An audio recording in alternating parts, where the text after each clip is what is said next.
Border with President team is in Beijing, one of the fastest growing capitals in the world. We are awaiting the arrival of the President of Kazakhstan, who will soon begin his several-day trip to the country. We know that the program of the visit is very busy. The head of state will take part in the largest ever SCO Summit, as well as hold key business meetings in the Chinese capital. What will be discussed behind closed doors? We will bring you all exclusive details, so let's get started.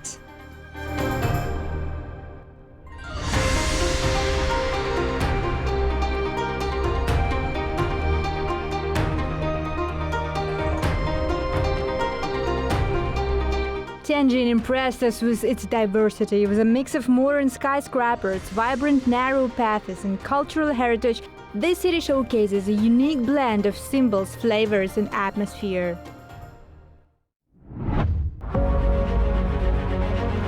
Our trip in Tianjin starts from the city's airport, where world leaders are arriving to take part in the largest political gathering of its kind in Eurasia. President Xi Jimping's board will arrive in a moment.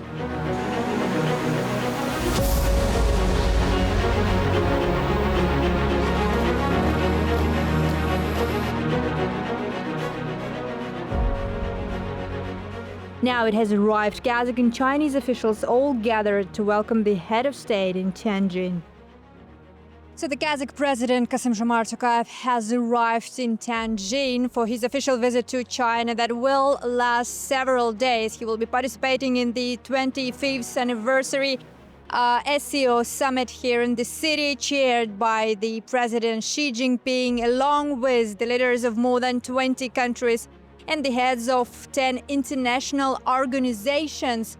This summit is expected to be the largest in the history of the organization, setting out its strategy for the next decade. We know that President Xi will welcome his Kazakh counterpart right upon arrival, briefing him on the main points of the summit's agenda. We will be following the event as well to keep you informed, so let's go.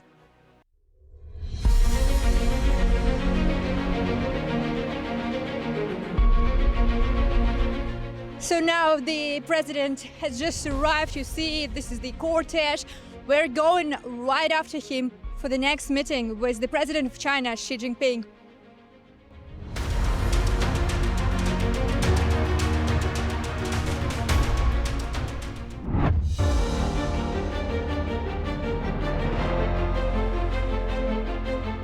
President Xi is awaiting the arrival of his honored guest to then accompany him to a bilateral meeting. The meeting has begun. President Tokayev thanks President Xi Jinping for the warm welcome. The Chinese leader in turn notes that Beijing attaches great importance to deepening the comprehensive partnership between Kazakhstan and China.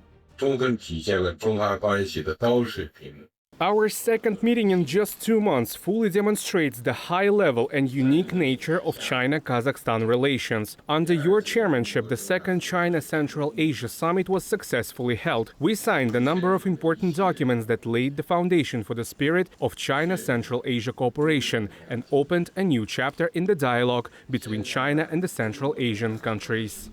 Following a high-level meeting, Kazakh Minister of Science and Higher Education and Chinese Vice Minister of Education officially opened the second and third Luban workshops in Kazakhstan, which will orient higher education in the country on practicality, linking it directly to the industries.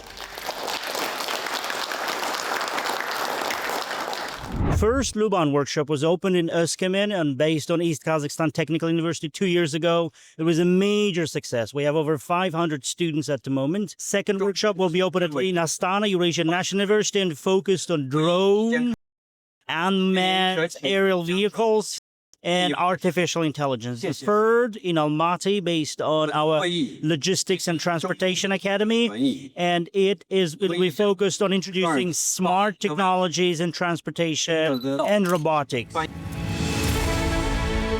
Now, President Tokayev arrives to participate in the 25th Council of the Heads of State of the SCO, the largest summit in its history.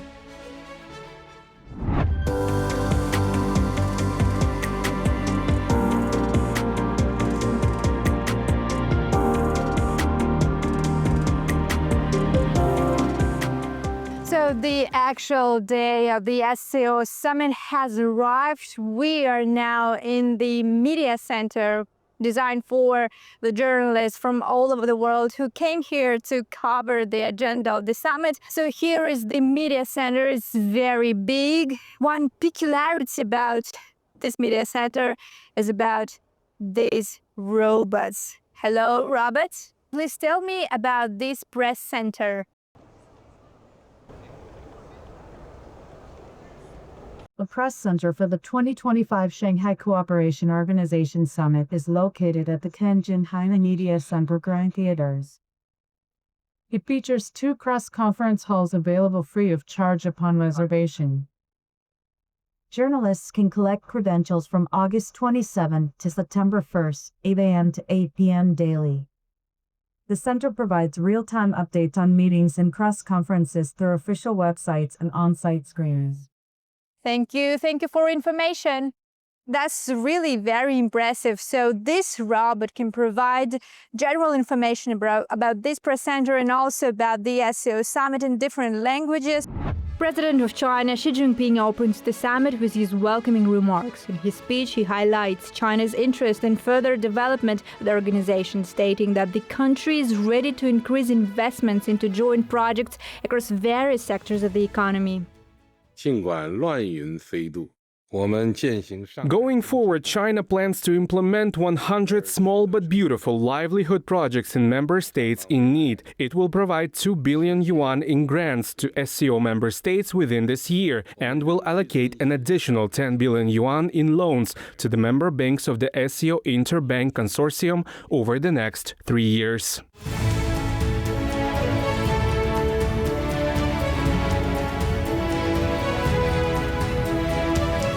Now we can see the president of Kazakhstan, Kassym-Jomart Tokayev, is delivering his speech at the SCO Summit here in Tianjin, China, focusing his attention on cooperation, both on bilateral and multilateral tracks.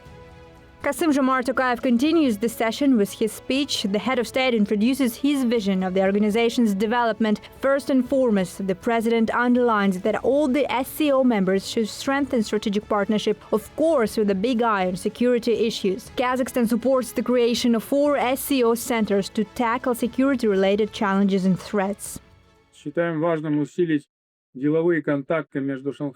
We believe it is important to strengthen business contacts between the Shanghai Cooperation Organization and the Conference on Interaction and Confidence-Building Measures in Asia. We call on SCO member states to continue providing humanitarian and technical assistance to Afghanistan in order to help rebuild the country and integrate it into regional and economic processes. In early August, with the participation of the United Nations Secretary-General, the UN Regional Center for Sustainable Development Goals for Central Asia and Afghanistan was officially opened in Almaty. We propose that SCO member states jointly harness the potential of the center to coordinate efforts and enhance regional cooperation across all priority areas.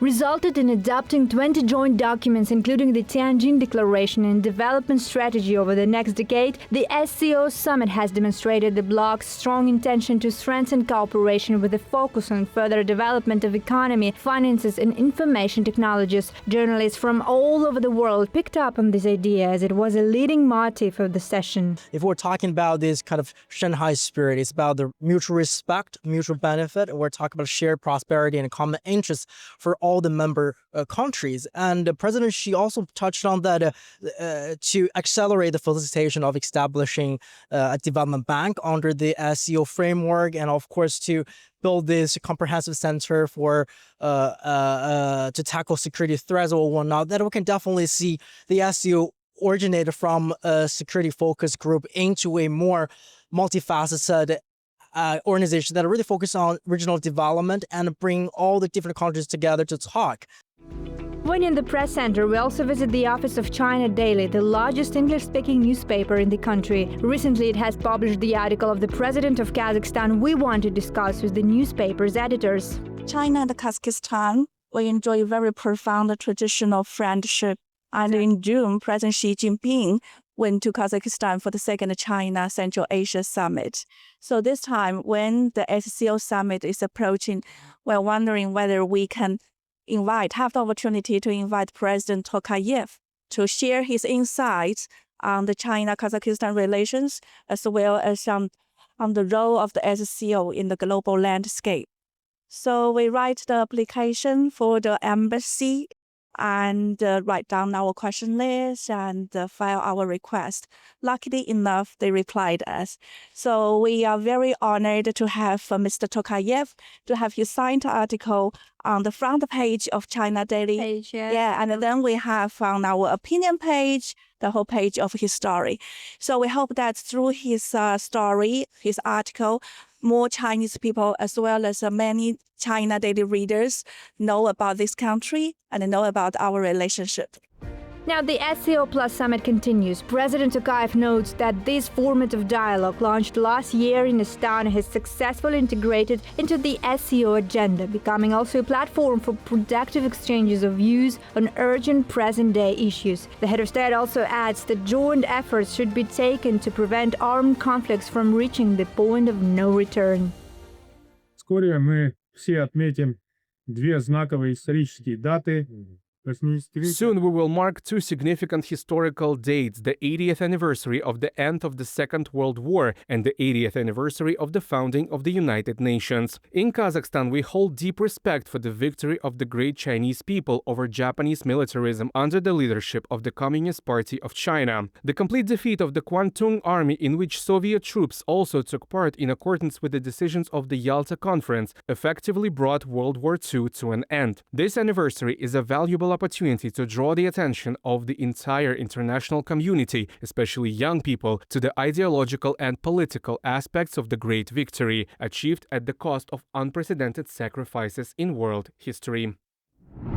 Last year's SCO Summit in Astana was the first time when leaders of the non-SCO bloc participated in its summit. This dialogue platform brought more than 20 world leaders to Tianjin this year. This testifies to a strong interest for regional cooperation, adds SCO Secretary General Nurlan Yermigbayev, saying that expansion of the organization is an inevitable and natural consequence of principles and values that other major players are interested to share. Official meeting of the heads of state of member states enabled the leaders to exchange views on the matters of mutual concern and to exchange views on the important international issues, first of all.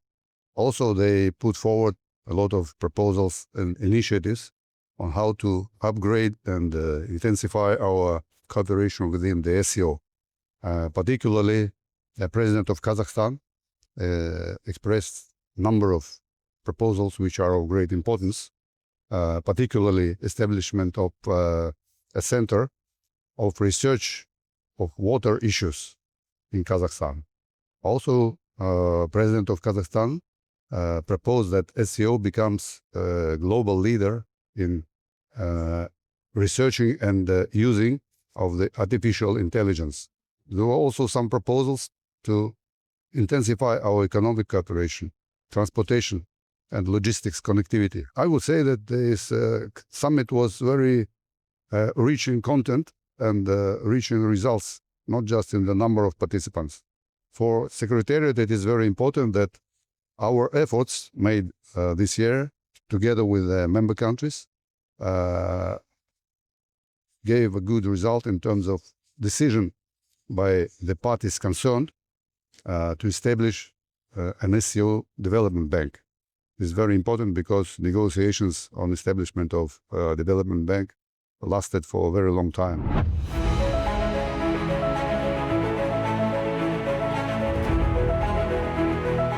Now we have arrived at the railway station.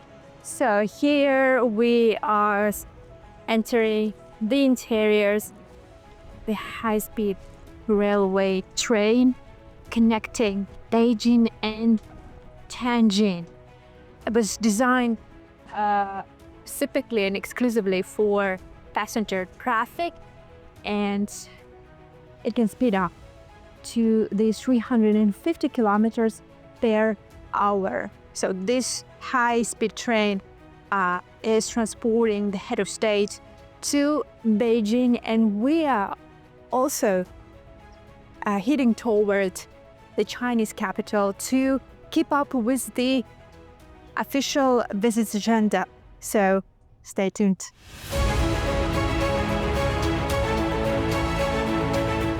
Now, Kassym-Jomart Tokayev arrives in Beijing, where he's expected to get involved in a round of bilateral negotiations with China's leading businessman.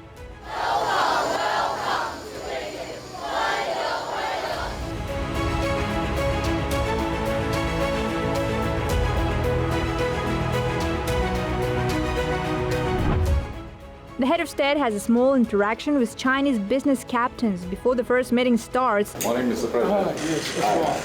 It's an opportunity to set a positive tone and mood for the day ahead.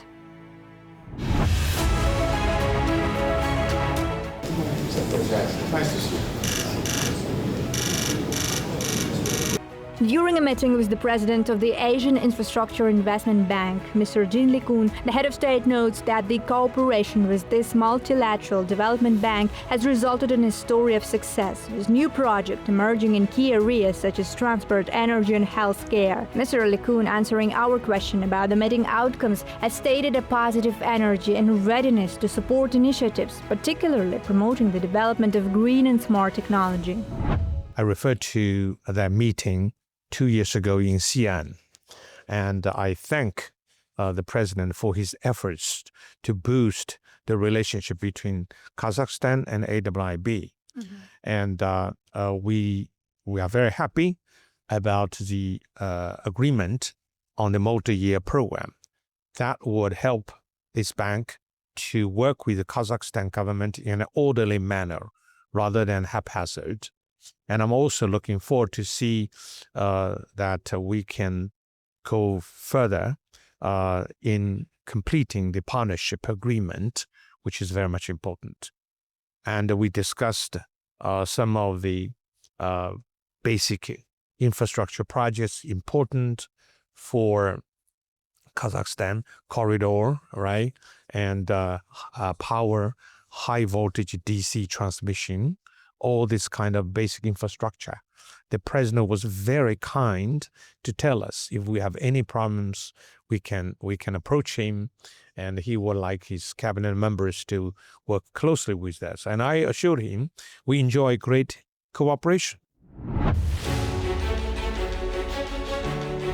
Now, President Tokayev is approaching a stage with the most influential businessmen of China, including top management of CNPC, Huawei, CITIC, CNRC, CNNC, and many more. So the next day of the program continues here with the meeting of the president of Kazakhstan with the business captains of China before the start of the Kazakhstan-China Business Council. There is a family photo with the leading businessmen of the country.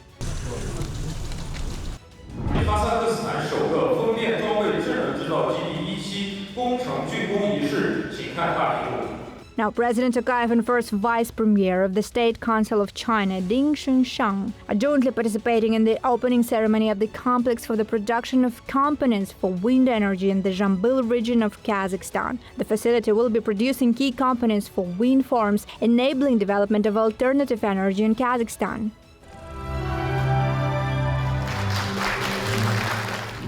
Today we are launching a factory in Kazakhstan. We'll be producing the equipment for wind mill farms.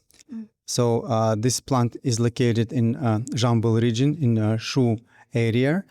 The capacity of this plant is 2 gigawatts per annum.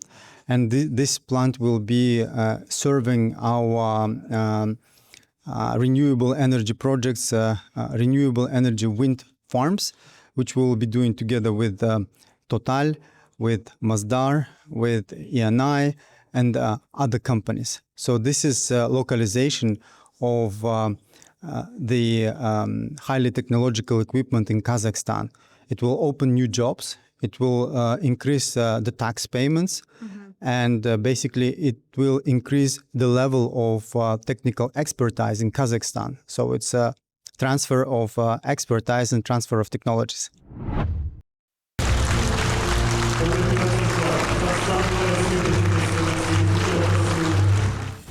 Speaking at the 8th Kazakh-Chinese Business Council, Kassym-Jomart Tokayev highlights 6 strategic directions of cooperation with China. One of them is logistics. Kazakhstan's potential in this sphere opens big opportunities for Chinese companies, President Tokayev states.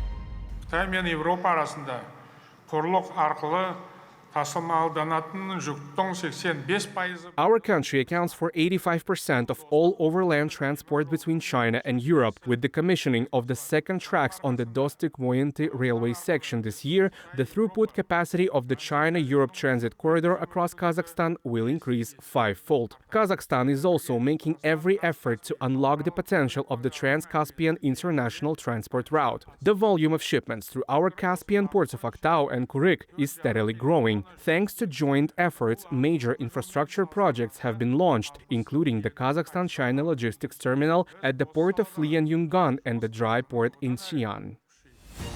Following the session of the Kazakh-Chinese Business Council, over 70 commercial documents worth more than $15 billion are signed. And I think the role of the leaders of two presidents of Kazakhstan and China is also very big in fostering and enhancing this partnership. Always we try to implement the consensus reached by the two heads of state, because the two heads of state actually chart the way forward. So I think that we have to keep right direction. So I think that is most important. We must be assured that the way charted by the two presidents is very good. So that's why we are very confident to implement this consensus. The meetings proceed. Now it's the turn for the leadership of CNPC, the world's third largest oil company based in China. During the meeting with Dai Huliang, chairman of the board of directors of CNPC, President Tokayev emphasizes the long-standing strategic partnership with the company, paying particular attention to the implementation of initiatives in the field of hydrocarbon production and processing. Modernizing the Shymkent oil refinery in Kazakhstan will mark the further development of gas chemical production in the country. It's a great honor for us this morning, with the meeting with the president. I want to say from CNPC, we have entered into Kazakhstan for many years. We have enjoyed very good cooperation with our counterparts, and we also have a lot of projects there, which, goes very well. So we do hope with this meeting in the future, the cooperation between us will be more and more stronger and stronger, and we will do a lot of contributions to the development of the social development and the economic development of our two countries.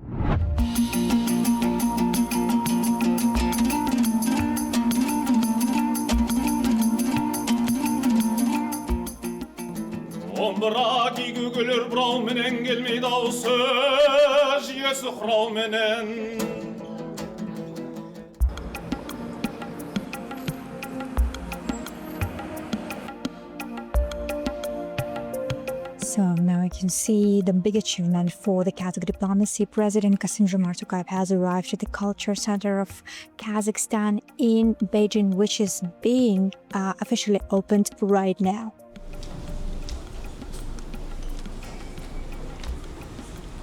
This center, as President Tokayev states in his speech, is significant for the cultural exchange between the two nations. He adds that Chinese counterparts have shown hospitality and given a warm welcome to the delegation from Kazakhstan.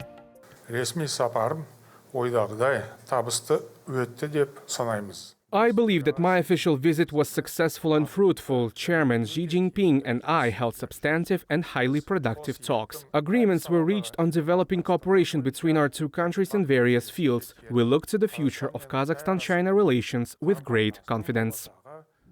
In the center, the Kazakh president also meets with the Chinese kids who are learning Kazakh. Some of them perform well-known melodies from Kazakh and Chinese folk music.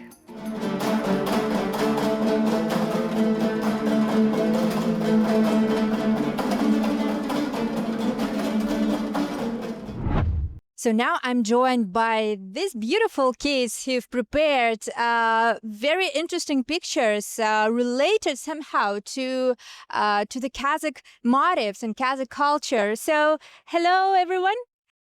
Hello. Hello. Please tell me more about this picture. So, what motivated you to draw these pictures, and what do you know? What do you know about Kazakhstan, maybe?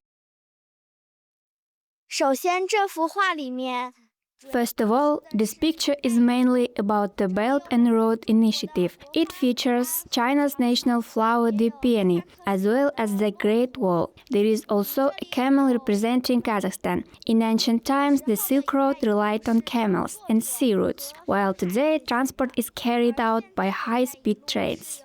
What do you know generally about Kazakhstan? Maybe someone knows some Kazakh words he can pronounce or she can pronounce it? Salam Sasbim 是您好的意思 ，Salam 是你好的意思。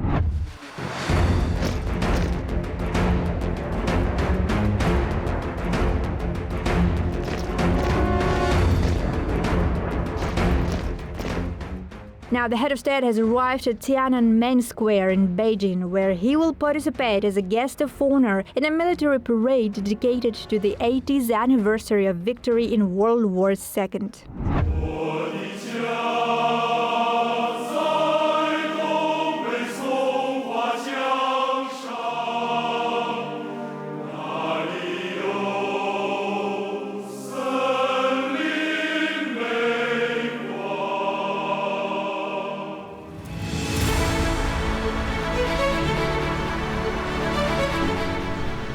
The military parade in Beijing, the largest parade held in years, showcases China's top-notch military equipment, including hypersonic missiles and underwater drones, whose first appearance in public brought a clear wow effect. The parade also includes displays of land, sea and air-based strategic weapons, warplanes and helicopters flying formation in the skies overhead. Strategic friendship is how one can characterize the Kazakh-Sino relations. With new initiatives and incentives, this time-tested partnership will grow even stronger for decades ahead. That's it for now. See you soon. Goodbye.